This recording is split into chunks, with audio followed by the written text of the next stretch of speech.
오늘의 사연, 지금 바로 시작해 볼게요. 5년이나 된 이야기입니다.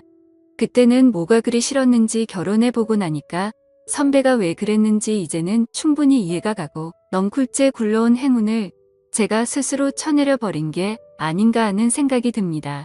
예전부터 오래 알고 지낸 선배가 한 분 있습니다. 그때는 제가 총각 때였고 선배는 결혼을 했고요. 저도 직장이 생기면서 자주 찾아보지 못했는데 직장 생기기 전에는 이 선배뿐만 아니라 형수님하고 같이 해서 자주 만나 시간을 보냈습니다. 그런데 오랜만에 선배가 먼저 저한테 오랜만에 술 한잔하자며 연락을 해왔습니다. 오랜만에 만나는 선배라 그런지 조금 기대도 되더라고요. 동종업계에서 일하는 사람이라 이 일 관련해서 경험적으로 배울 만한 것들이 있었고 그때쯤 저도 직장에서 자리를 잡고 있느라 물어볼 게 좀 있었습니다.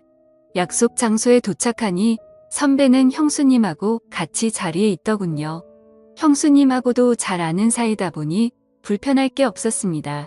저랑 선배가 하는 일이 서버 쪽을 관리하는 일입니다. 유지보수가 중요한 일이기 때문에 가끔씩 일이 생기면 회사에 불려 나가야 할 때가 있었어요. 그런데 마침 선배 회사에서 시스템이 먹통이 되었다며 선배한테 연락이 온 겁니다. 선배가 전화로 이렇게 하라 저렇게 해봐라 지시를 하는데도 전화상으로는 해결될 기미가 보이지 않더라고요. 저도 그쪽 일을 하다 보니 어떤 상황인지 이해가 가고 선배가 전화로 지시하는 것만 봐도 공부가 되었습니다. 그런데 도무지 유선상으로는 해결이 안 되는 일인지 선배가 잠깐 회사 좀 빨리 다녀올 테니 둘이서 마시고 있으라고 하고 자리를 비웠습니다.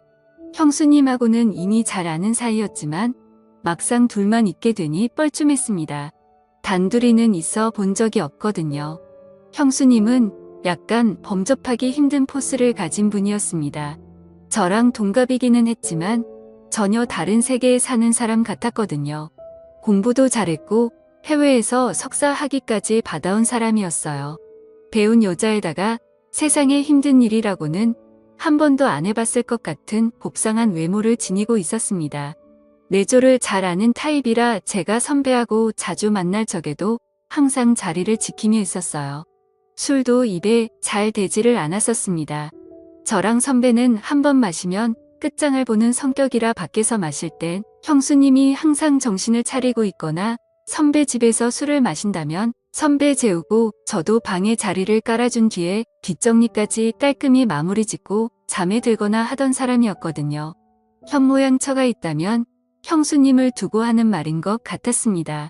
저랑 같은 나이라는 게 믿기지 않을 정도로 어른스러운 사람이었어요. 그런데 웬일로 저한테 술 한잔 따라달라고 먼저 말을 건네더군요. 아무리 선배가 회사 일을 빨리 마치고 온다고 하더라도 왕복으로 1시간은 걸리는 거리였다 보니 못해도 최소한 시간은 둘이서만 남아있어야 하는 상황이었으니 형수님도 선배 때문에 제가 술도 못 마시고 1시간 벌 써고 있는 것보다는 저와 선배를 위해 형수님이 같이 술을 마셔주기로 한 것처럼 보였어요. 정말 속이 깊은 게 현모양처가 따로 없구나 생각했습니다. 형수님은 따지고 보면 저랑은 동갑 내기 친구 사이였기 때문에 사실 저는 좀 편하게 대하고 싶기는 했습니다. 하지만 형수님이라는 관계적 특성 때문인지 어쩔 수 없이 제가 거리를 둘 수밖에 없더군요. 그래서 사실 그간 선배와 같이 시간을 보낸 만큼 형수님과는 따로 접점이 없었는데 그날에 참 많은 일이 있었습니다. 형수님하고는 단둘이 대화를 단 30초도 나눠본 적이 없었는데 그날 술 한두 잔 부딪히면서 이야기를 나누니 동갑이라 그런가 이야기가 잘 통하고 코드가 잘 맞았습니다. 사실 형수님이라는 걸 빼더라도 유학파 출신의 고급진 그녀의 이미지 때문인가 괜히 어려워했나 하는 생각도 들었어요. 대화를 나누는 동안에는 아무런 어려움이나 위화감이 없었고 오히려 동네에서 잘 알고 지내던 동갑내기 여자친구 같은 느낌이 들었습니다. 서로 죽이 잘 맞아서 한참을 떠들었는데 시간을 보니 이미 선배가 회사로 향한 지도 어느덧 1시간 반이 흘러 있었습니다. 형수님도 선배가 생각보다 늦은 이 전화를 했는데 선배는 금방 끝난다면서 둘이 괜찮으면 좀 더 마시고 있으라고 하더군요. 조금 이르게 만나서 그때가 밤 10시쯤밖에 되지 않았고 형수님은 술을 잘 못하는 관계로 천천히 꺾어 마시고 있었기에 저도 술 기운이 그렇게 오르지 않은 상황이었습니다. 둘이 있는 게 생각보다 불편하지 않으니 조금 더 기다리는 건 문제가 없겠다 싶었습니다. 그런데 또 한 가게에서 거의 3시간을 넘게 있었고 형수님이 술을 천천히 마시고 안주도 잘 안 먹다 보니 다른 가게로 옮기는 게 민폐가 아니겠다 하는 생각도 있었어요. 주정도 소주 맥주를 마시는 것보다 형수님이면 와인 같은 걸 좋아하지 않을까 싶어서 자리를 옮기자고 권했습니다. 형수님이 조금 취했나 느낀 게 이때쯤이었는데 목소리에 코맹맹이 소리를 섞기도 하고 눈을 깨슴치려 하고 긴 머리를 뒤로 훔치며 웃는데 평소와는 사뭇 분위기가 다른 게 느껴졌습니다. 형수님이 먼저 좋다고 자리를 옮기자고 했고 근처에 있는 와인 바로 자리를 옮겼습니다. 조금 프라이빗하게 방형식으로 되어 있는데 조명이 불긋불긋한 곳에서 형수님을 보니 분위기가 묘하더군요. 간단한 치즈 안주와 함께 도수가 제일 약한 와인으로 주문을 했습니다. 괜히 형수님이 취하면 그것도 문제가 되겠구나 싶었거든요. 그런데 와인이 맛있다며 엄청난 속도로 술을 마시더라고요. 그러다가 그녀가 팔을 뻗으며 테이블 위에 있던 물병을 제 쪽으로 엎었는데 뚜껑이 잘 닫혀 있어서 물이 많이 흐르지는 않았습니다. 그래도 테이블 위에 살짝 흐른 물을 닦으려고 티슈를 꺼내는데 형수님도 술 기운에 당황해서 팔을 뻗다가 둘이서 서로 손을 잡아버리고 말았습니다. 서로 전기가 통한 듯 저와 형수님은 손을 맞잡은 채로 멈춰 있었고 정신이 아늑해지는 것 같았습니다. 그리고는 자리에서 일어난 형수님이 자연스럽게 제 옆으로 앉더군요. 자기가 조금 취해서 어지럽다면서 잠깐만 쉬어도 되겠냐며 제 어깨에 기대 눕더라고요. 형수님 머리에서 나는 은은한 샴푸 향에 정신이 아늑해질 뻔했지만 남아있는 이성의 끈을 잡으면서 이러면 안 된다고 몇 번을 되뇌이며 정신줄을 붙잡았습니다. 형수님은 일어날 생각이 없는 건지 계속 제 어깨에 기대서 있었고요. 선배가 돌아오면 어쩌나 조마조마하더군요. 어차피 방형식으로 돼 있는 곳이라 커튼 너머로는 아무것도 안 보여서 괜찮았고 형님도 저희가 있는 방에 들어오려면 저나 형수님한테 먼저 연락을 해야 했을 테니 문제가 없을 거라 생각이 들어서 저도 그냥 에라 모르겠다는 생각으로 어깨에 기댄 형수님을 그대로 두고 반대 방향만 바라보고 있었습니다. 시간은 이제 1시가 다 되어 가는데 곧 온다던 선배는 연락조차 없더군요. 형수님은 아직도 제 어깨에 기대서 새근새근 숨을 몰아내 쉬며 있었고 저는 속으로 애국가까지 부르면서 올라오는 술 기운을 참아내려 애를 쓰고 있었습니다. 보통은 이렇게 막무가내로 주정을 부리는 사람이면 꼴 보기가 싫을 텐데 그동안 동갑내기이긴 하지만 살짝 존경심이 들 정도로 제가 팔을 뻗어도 닿지도 않을 위치에 있는 것만 같던 우상 같은 여자가 이러고 있으니 오히려 형수님도 보통 여자랑 다르게 없구나 하는 생각이 들었습니다. 2시면 가게 문을 닫는다는 직원의 말을 듣고 1시간 더 버텨봤자 안 좋은 생각만 들겠다 싶어서 선배한테는 그냥 일 보시면 집으로 들어가시라 말하고 형수님을 부축해서 집에 데려다 줄 생각으로 밖으로 나왔습니다. 찬 공기를 쐬니 형수님도 정신이 들었는지 잠에서 깬 듯 저를 따라 걸었어요. 택시를 붙잡아 형수님이 타는 것까지 봤는데 형수님이 혼자서 무서워서 못 들어가겠다면서 저보고 집까지 바래다 달라고 하더라고요.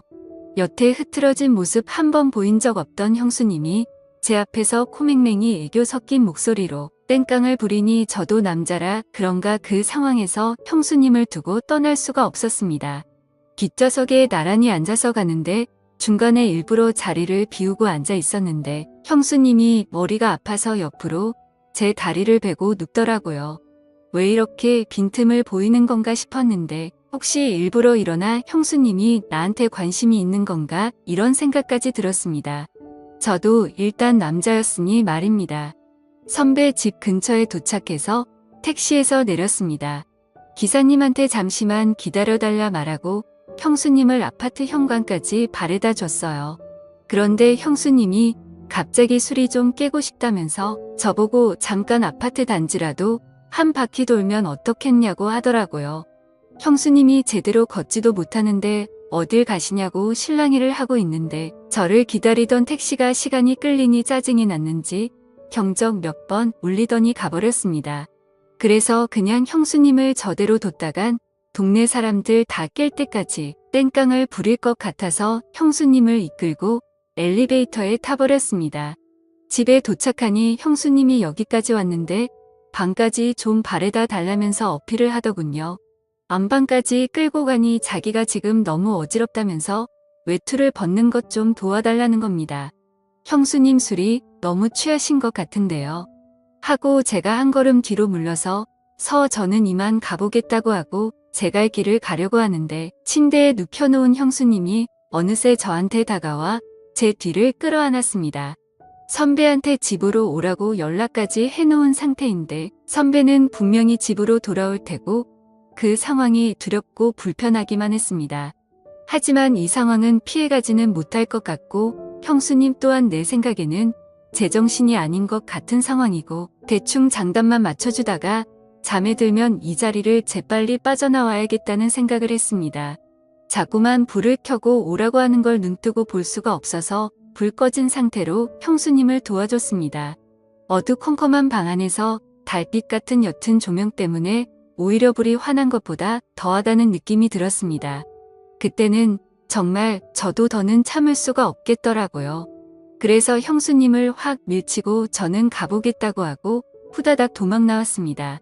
그 고상하고 조용했던 내가 알던 형수님이 맞나 싶더군요.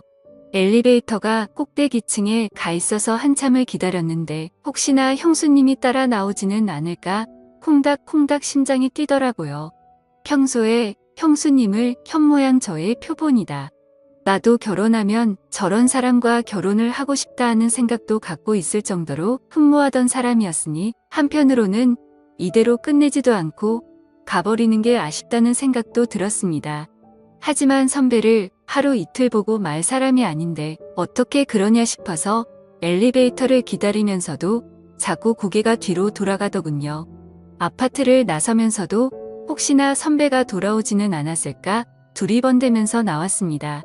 잘못한 것도 없는데 괜히 잘못을 한 건가 죄를 지은 느낌마저 들었지요. 한참을 두리번대고 있는데 뒤에서 누가 저를 불러 세우더라고요.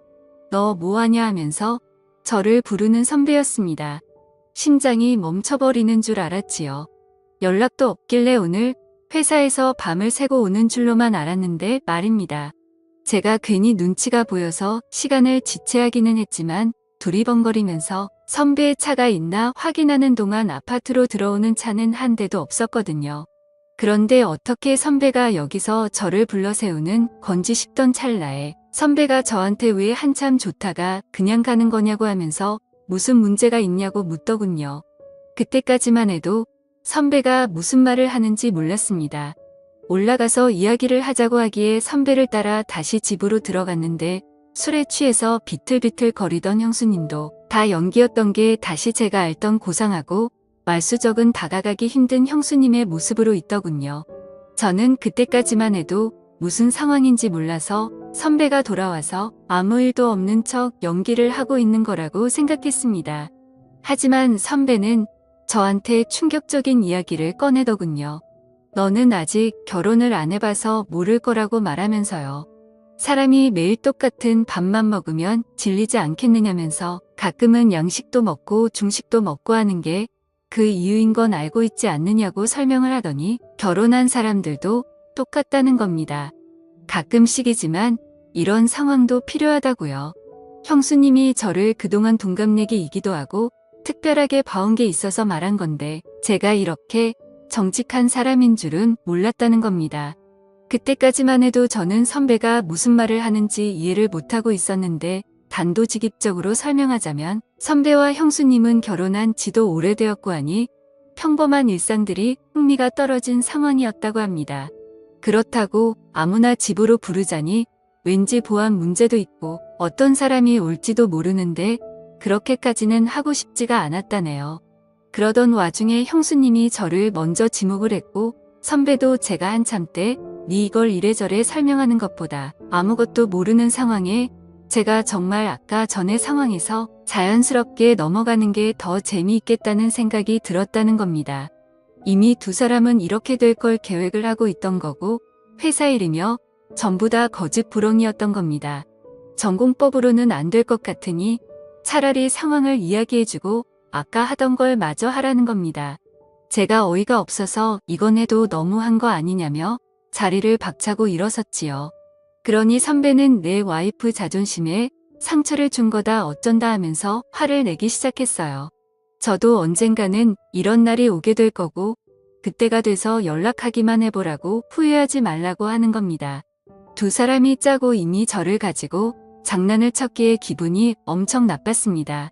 두 사람 심심풀이 땅콩이나 마찬가지였던 거죠. 오래 알아왔고 신세를 많이 줬던 선배와의 인연은 거기서 끝났습니다. 그렇게 5년이나 지나게 되었고 그 사이에 저는 결혼도 하고 한 아이 아버지가 되었습니다. 그리고 요즘은 선배가 그리고 형수님이 왜 그렇게 한 건지 충분히 이해가 갑니다.